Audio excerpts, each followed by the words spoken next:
Karma naman ang inabot ni Ja Morant nang yabangan niya ang Los Angeles Lakers at si LeBron James. Pero bago yan, JJ Redick sinabi naman ang naging dahilan kung bakit niya ibinangko sa final 17 minutes si D'Angelo Russell. Nakapaglaro lang kasi mga idol ang nasabing point guard ng Lakers nang nasa 22 minutes of playing time. Na kung saan ay nakagawa naman ito ng 12 points na may 4 out of 12 shooting at 2 out of 9 shooting sa 3-point range. Pero mas nag-priority si JJ Redick kana Gabe Vincent at Cam Reddish sa second half. Habang si D'Angelo Russell ay inilagay na nito sa kanilang bench. Na kaya nga daw ito ginawa ni Coach JJ Redick ay dahil na rin daw sa level ng pakikipag-compete ni D'Lo. Na ilan nga daw sa mga bagay na napag-usapan nila sa mga nakaraang linggo. Ay minsan nga daw itong si D'Angelo Russell ay maganda ang kanyang ipinakitang performance. Pero may mga oras na ibinabalik lang daw nito ang kanyang mga nakasanayan.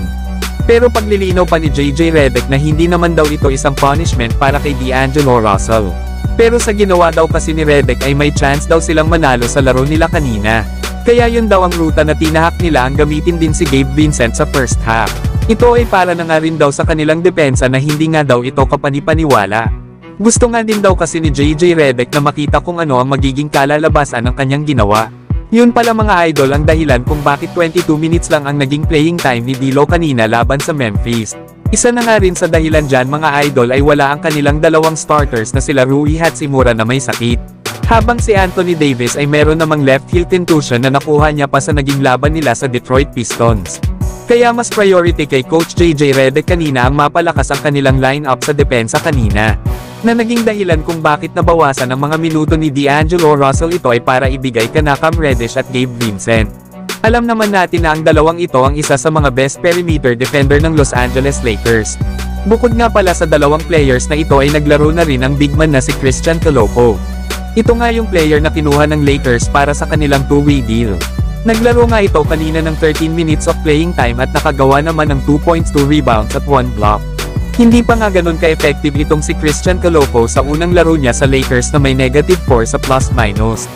Pero tandaan din natin mga idol na isang buong season at ilang mga buwan din itong si Coloco na hindi nakapaglaro sa NBA. Lalo at medyo delikado pa ang dahilan ng kanyang paghinto sa paglalaro at ito nga ay ang blood clot issue.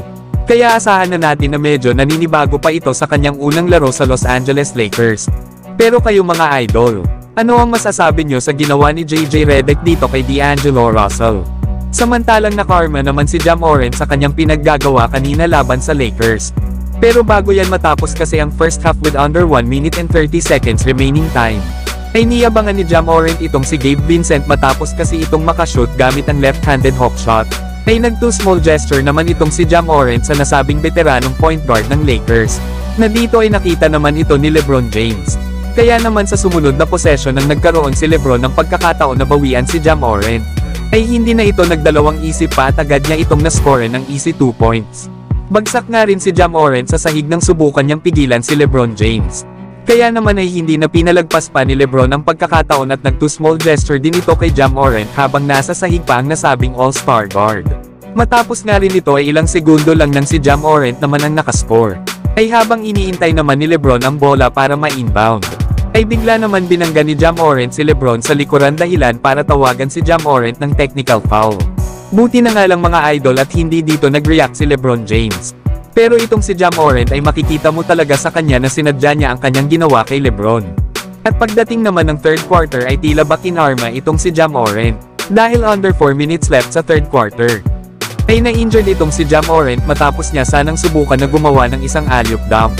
Pero sinabayan nga ito ni Christian Coloco dahilan para hindi maging maganda ang pagbagsak ni Ja Morant at dito na nga siya na-injury at inilabas sa laro para dalhin sa locker room. Na dito ay tuluyan nang hindi nakabalik si Ja Morant. At ayon pa sa mga report ay nagtamo daw ito ng isang hamstring injury. At nang matanong naman si Ja Morant sa post-game interview patungkol sa Lakers ay sinabi nga kaagad nito na hindi niya daw gusto ang mga ito. Mukhang may galit pa si Ja Morant sa Lakers at hindi pa nito nakakalimutan ang ginawa ni LeBron at Davis especially na sa first round series nila sa playoffs noong 2023. Lalo at maagang sinibak ng Lakers ang Memphis Grizzlies ng season na yon. Ito rin siguro ang dahilan kaya mainit ang dugo ni Ja Morant hanggang ngayon sa Los Angeles Lakers. Pero sa isang linggo ay muling magkakaharap ang dalawang pupunan na panigurado na hindi na ito magiging madali para sa Memphis Grizzlies lalo na kapag bumalik na si Anthony Davis sa lineup ng Lakers. Pero kayo mga idol, ano ang masasabi nyo dito kay Ja Morant?